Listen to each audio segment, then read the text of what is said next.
So when COVID hit a couple of months ago, I started this program called Classical Kiddos with Alan, and I started doing programs teaching kids about music, and we've covered things like dynamics, rhythm. Last time we talked about Beethoven, and my next lesson was supposed to be about dancing with the classics. I thought it would be fun to sort of dance around to some classical music, and we may do that in the future. But exactly 1 week ago, my wife woke up at 6 in the morning, and she said, "We need to go to the hospital." And so this was not good news, actually, because the baby wasn't supposed to come until June, late June, and so it was quite a bit early. And so I got into the car and drove as fast as I could. I ran a couple red lights. That was fun. And we got to the hospital, and 12 hours later, the baby was born. I made that sound too easy, didn't I? No. 12 hours later, after much weeping and gnashing of teeth, a baby was born, and his name is Grayson. And so what I thought I would do today is play something for him for the first time. Now, I said in one of the posts that this was his first concert. That's not exactly true, because his first concert, boys and girls, was in Carnegie Hall. Can you believe that? Now, he was so little. We didn't even know he existed at the time, but my wife went to a concert. The Cleveland Orchestra was playing in Carnegie Hall. My wife went to a concert, and that was his first concert. But apparently, when a baby is inside its mother, it's kind of like being underwater. Have you ever jumped in the deep end of a pool, and you can sort of hear sounds out there? You can hear people talking, but you can't really make out what it is. Well, I think it was like that for baby Grayson. So this will be his first actual concert. Now, we don't know what he's going to do. You know, he's asleep right now. He just ate. He may scream bloody murder. That's a possibility. We're going to say he's singing along, and he may spit up. Like I said, he just ate. Nobody knows what's going to happen. Come on in. We've got doctors coming, and that's my meeting is just started. absolutely. Please join us. So, what do I play for a baby? You know, we actually talked about this in one of my lessons a couple weeks ago, and we said a lullaby has to be very slow, and the reason is you want it to match the beating heart of its mother. So it's got to be slow. It's got to be short, right? You know, we don't want to play a Mahler symphony in here. We got a 1 or 2 minutes if he's awake. And finally, it's got to be really soft. Miss Emily, who's our music therapist here at the hospital, she said, or one of the doctors said it has to be under 60 decibels. I don't know what that means. I'm guessing like a mezzo forte, something like that. It's got to be really soft for the baby. But most importantly, what should it say? And that's what I want to talk to you about today. I mentioned a piece that I played that was played at our wedding by a friend of mine named Dane Johansson. And it was written by a man named Edward Elgar. And it's called Salut d'amour. Now, salut, this is a French term. Salut means, it's like a greeting. It's kind of like hello that you would say in France. Amour, over on the other side, that means love. So a literal translation of this song that I want to play for him is hello with love. And boys and girls, you know, we've had lots of lessons about music, but this is the most important thing I could ever teach you about music. It's not about the notes on the page. That's just paper and ink. It's not about training your fingers to move. It's not even about this instrument, this cello. It's just a wooden box with strings.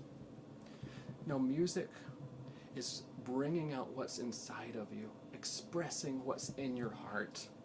It's about reaching in for all that love that you feel and bringing it out for the whole world to hear. Don't ever forget that. Music is what happens when we run out of words.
baby's asleep. That's a good thing. Boys and girls, I've got a confession. Thank you for coming. I've got a confession to make. My first musical memory wasn't Beethoven. It was actually The Sound of Music. And one of the things that my mom did is she would play an old record player. Do you remember? You probably don't. You wouldn't know about record players. I'm really old. But record players, we had a recording of The Sound of Music, and my mom would play it, and I would sing and dance along to that music. And I thought it would be fun for you all to sing along to Baby Grayson. This is a song from The Sound of Music called Edelweiss. So can you sing? And if you don't know the words, just ask your parents. They're probably watching and they would know the words. And we will play Edelweiss. My friend Justin Hartman, who is the man behind Boxcast, he recorded a guitar track, which is pretty cool. So I'm going to play Edelweiss. Justin's going to be playing the guitar on the Edelweiss, and you are going to be singing. Here we go.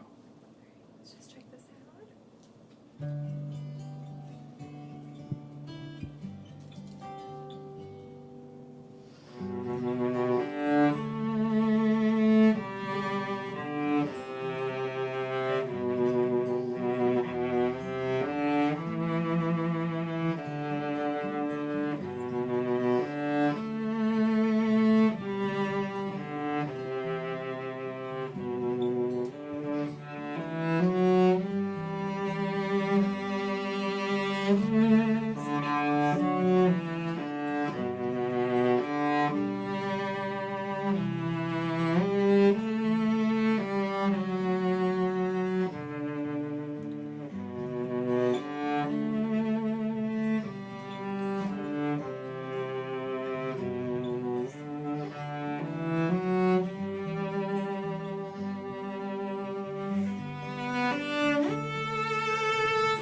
Thank you for joining me in the NICU, and boys and girls, let's give a big thank you too for all the doctors and nurses and music therapists who are putting their lives on the line to help protect us and bring babies into the world even when we've got the pandemic going.